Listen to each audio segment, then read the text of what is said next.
Қыздар, бүгін сіздермен өте дәмді болып шығатын қуырдақты дайындайтын боламыз.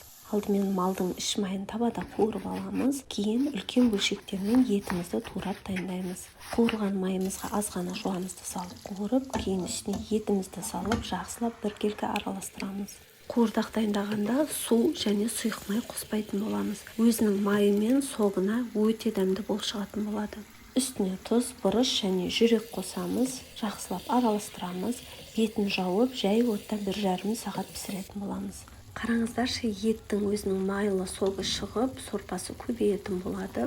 Тағы да бетін жауып, жарты сағат пісіреміз. Ыдысым тар болғандықтан қазанға ауыстырдым.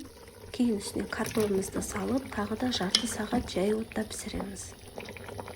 Осымен біздің қуырдағымыз дайын. Дастарханға сорпасымен бірге ұсыныңыз, және бетін жуамен әсемдеп дастарханға ұсынсаңыз болады. Достарыңызбен бөлісуді ұмытпаңыз, ас болсын.